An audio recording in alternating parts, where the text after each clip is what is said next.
Hi, welcome to the Buddhist tea ceremony session. I welcome you all, and I wish you have a pleasant time during this session. First of all, I'd like to introduce a little bit about the tea itself and the tea ceremony in Korea. As you already know, tea was first discovered about 2700 BC and was first cultivated around 350 AD in China. The first recorded tea ceremony in Korea was the first offering of tea to an ancestral god was believed to have been performed around in the year 661. Since then, tea culture in Korea developed initially as a way to make Buddhist offerings during ancestral worship, but eventually was embraced by the Buddhist monks and also the Confucian scholars as well.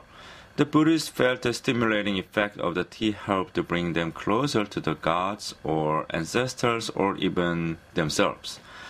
Later, the Confucian scholars and the Buddhist monks during the Joseon dynasty embraced the tea ceremony both as a way to make offerings to the Buddha and Bodhisattvas and also the ancestors, but also as a formal rite to be used during meditation and to help them relax and focus the mind. In fact, the use of tea ceremony was so prevalent among the literary old scholars or monks of the time that it became a common practice during meetings of government officials or Buddhist monks gathering and became almost a part of the job.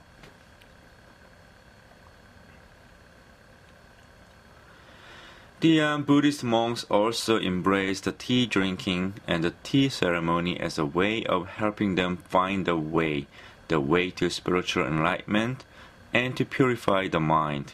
Today it is still used as a way to help one meditate, purify the mind, and reach spiritual enlightenment.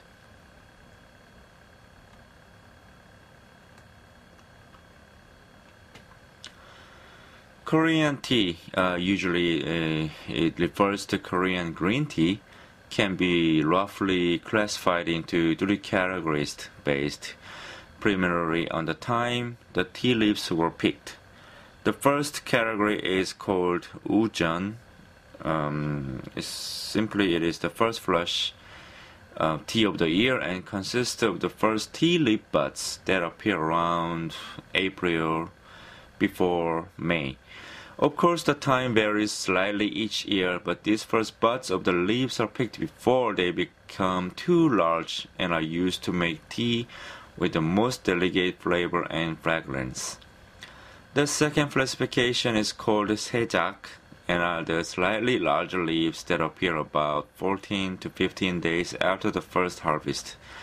The third picking, jungjak, are picked about 14 to 15 days after the second, and all consecutive pickings for the rest of the year are classified as daejak. These last pickings are what is used to make most of green tea supplied in tea bags, or those very common ones you can find in the market, and it consists of pieces of large tea leaves and has a stronger, somewhat harsher flavor than the first three pickings. Korea has many different provinces, regions, and while each province or lineage has its own unique method of preparing tea ceremony, there are many tea culture associations, meetings, gatherings, or lineages within Korea. The major ones include the Myeongwon Culture Foundation and the Korea Tea Culture Association, or the Gil Foundation or Panyaro Institute. There are many lineages within tea groups in Korea. They have slightly different way of tea ceremony according to their own lineages, their own history, or own documents. But what I am showing you right now is a very common method which is familiar to all the provinces and lineages. And as you can see here, it is very simple preparation, and the most basic equipment needed is a teapot and cups, of course. And while it is also nice to have a cooling bowl, though it is not a necessity, great tea can be also made using a teacup set with internal strainers. Well, it is very, also nice to have a tea container, but again, it is not so a necessity. Boiling water is too hot to make green tea. The extreme heat can burn the leaves, and it tends to draw the bitter flavors out of the leaves. Boiling water should first be poured from the tea kettle into the cooling bowl, where it should sit for several minutes to attain the desired temperature. While the water cools, place the tea leaves into the pot. What I am showing you right now, it shows the amount of tea that should be used based on the number of cups of tea to be served. Of course, there will be many different types of green teas. But what I am showing you right now is the based on the most common types. So once the water is cooled, it is ready to be poured into the pot.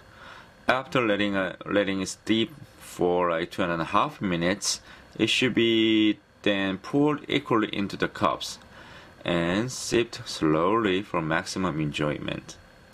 For a teapot set without a cooling bowl, the boiling water may first be poured into the cups and then left to cool in them for several minutes before it is poured into the teapot.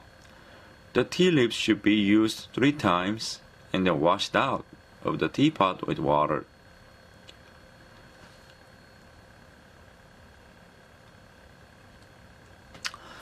One interesting thing is that while many people think the quality of the water cannot have an impact on the taste of the tea, but nothing could be further from the truth. The taste and fragrance of the better teas are so delicate that the wrong water, the water containing chlorine, hot minerals, or the other additives, can completely destroy the delicate aroma and taste of the tea. The best water to use for tea is fresh spring water or a good quality bottled spring water. The water can be boiled in any vessel, but a non-reactive one is the best. Ceramic coated pots or teapots, they are very profitable equipments. They are one of the best. While bare aluminum vessels are the worst, as aluminum is very reactive and tends to add a metallic flavor to the water.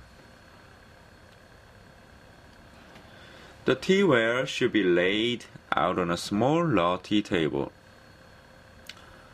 Though the placement of the various pieces is different for each lineage and school or the thoughts or associations, what I am showing you right now is a very general guide that is the most common to any lineages or any schools.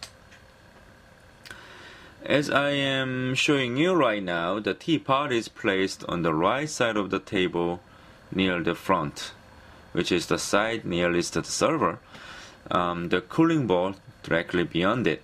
The tea container is placed in the center of the table towards the back, and the cups placed on the left towards the back and usually face down. A small spoon and a small scoop are usually placed either between the teapot and the cooling bowl. As shown here, or beyond the cooling bowl on the back edge of the table, to the right of the table is either a kettle with boiling water, a thermos with hot water, or, as in this case, both. Prior to the ceremony, beginning the entire table and the teaware should be covered with the cloth. In Korean, we call it tapo or chapo.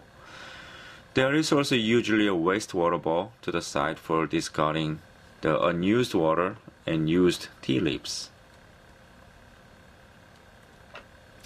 In Korean Buddhist culture, drinking tea is an art in itself, and the rhythm and the ritual of the ceremony is an aid to help the mind relax and achieve a higher level of spiritual enlightenment.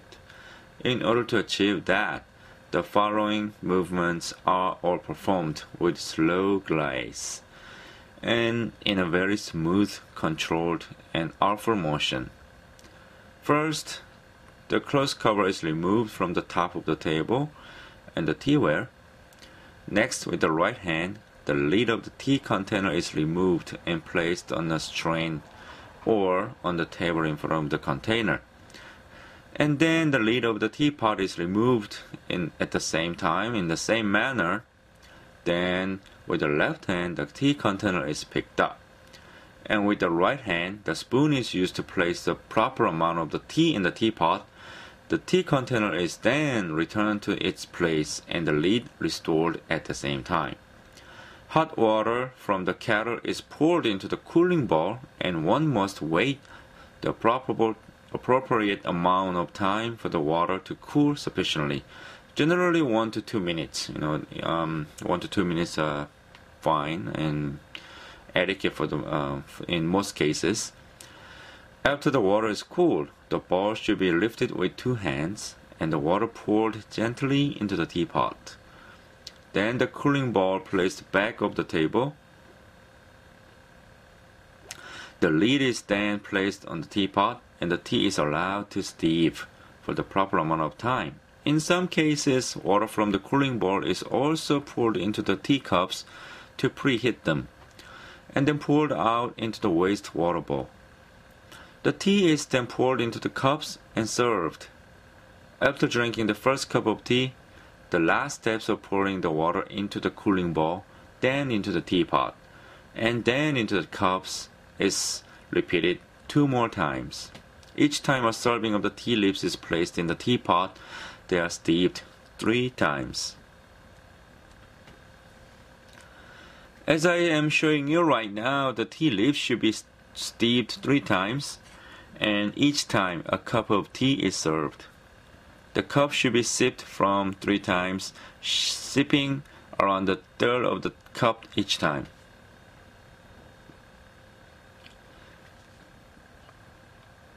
The tea drinkers, they should be seated on the floor either under their legs or cross-legged in the meditation posture in front of the serving table.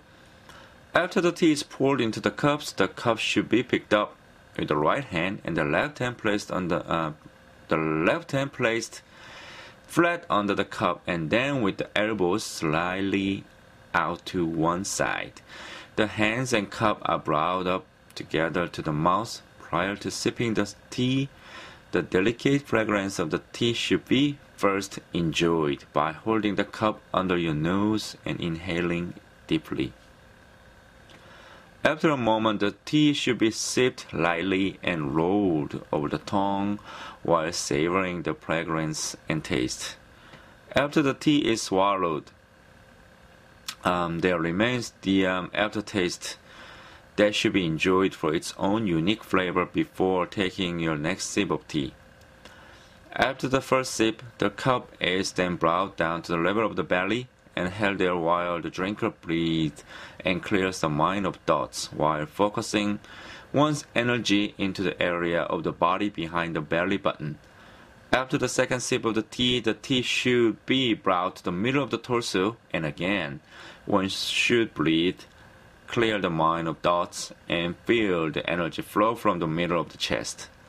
The third and the last sip should drain the cup, and then the cup is brought down to the upper part of your chest, and the breathing, mind clearing, and energy focusing repeated once again.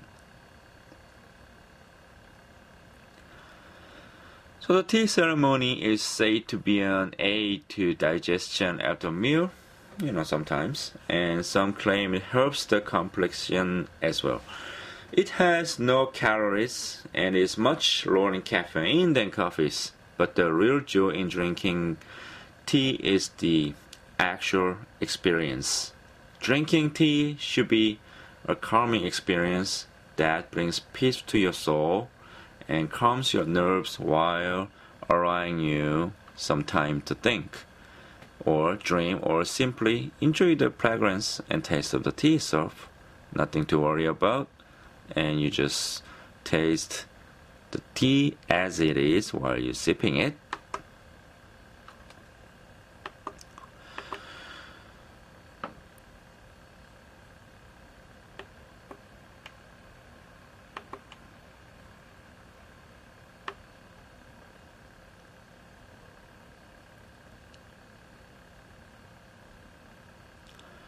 So with temperatures continuing to drop, when it's getting cold in the monastery settings, and more monks and nuns, they enjoy drinking tea, and they, for the gathering for the tea. So, it has a long history of tea ceremony in Korea. So in Korea, where the culture of tea consumption and cultivation as both lifestyle and ritual can be traced back to around the 7th century, regard for the multifold merits of tea is particularly high. Even as consumers' enthusiasm for coffee continues to grow today, efforts to preserve Korea's rich tea heritage also continues accordingly. So in the very old documents called Samguk-sagi, it is the history of the three kingdoms. The custom of drinking tea and the tea ceremony is said to have spread widely from the region of Queen Seondok of Silla dynasty to that of King Heungdeok, and once again of the Silla dynasty. The Silla Hwarang, or literally the Flower Boys, it was an elite group of male youth who received aristocratic educations as well as training in various military skills, are described as enjoying tea ceremony and tea boiled in stone braziers. With the practice of drinking tea allowing the Hwarang to build camaraderie as well as make showings of proper etiquette within their ranks. The Buddhist monks during this time are also recorded as having enjoyed tea, which was used in sacrifices at temples. Tea was a favorite pastime for the great Venerable Wonhyo, a leading scholar monk in the Korean Buddhist tradition, and it was famously offered up by another monk as a gift to King Gyeongdeok. And remember, for commissioning the construction of Bulguksa Temple.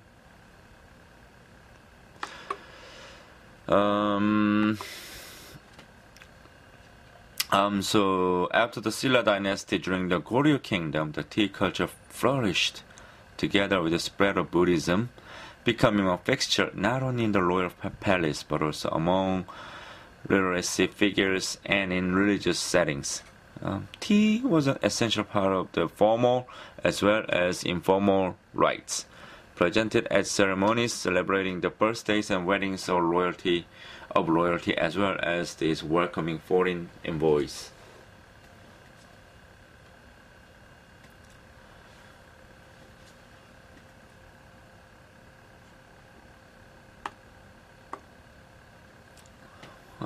The one aspect of Korean tea culture highlighted in the practice of drinking various teas is the traditional belief standardized by traditional medicine as well, that food and medicine are homologous. Good food can be in and of itself good medicine for the body. Moreover, the ingredients that make good medicine can also become a good part of good food. Among the kinds of tea traditionally enjoyed in Korea are those made from grains, mixture of various plant leaves, fruits, flower blossoms, and even medicinal extracts. Teas made from grain include the creamy tea made from powder jobs, tears, and Kamsil tea, lauded for being rich in antioxidants. The popular lip teas include like ducheng tea, which uses eucommia bark. A favorite ingredient in herbal medicine, as well as persimmon leaf tips. Sweeter options like citron and quince are also popular in Korea. Or even like the herbal infusions like in ginseng tea made from the plant buds and roots show the wide range of Korean teas. So, from preparation to drinking, tea ceremony was traditionally regarded in Korea less as a beverage and more as an experience. The sound of the hot water as it is carefully poured, the sight of varyingly clear and colored liquids filling empty cups, the unique aromas that are created by different mixtures of ingredients, the hands that extend with poise to bring the tea to the taster's lips, and the first appreciative and slow sip. The experience is described as one that appeals to all five senses.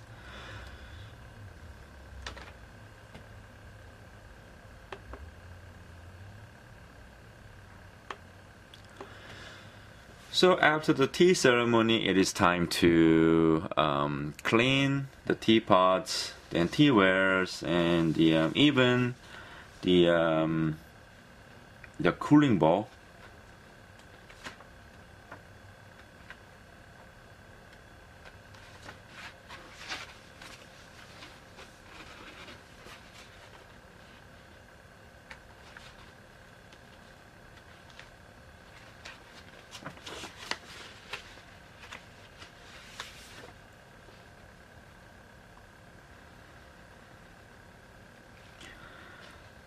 So we are about to finish while I am cleaning and rinsing all the teawares.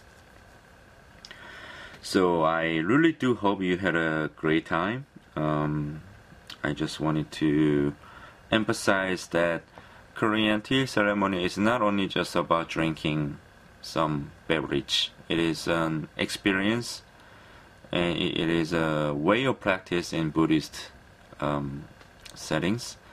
So while you drink tea, you can focus on your mind.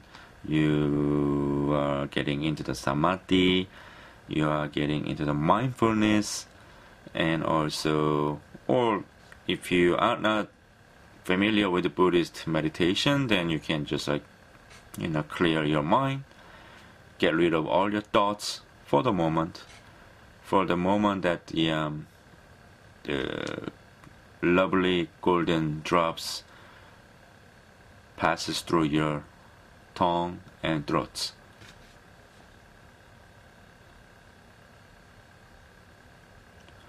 So between drinking teas, when you feel like you can be on the meditation posture, and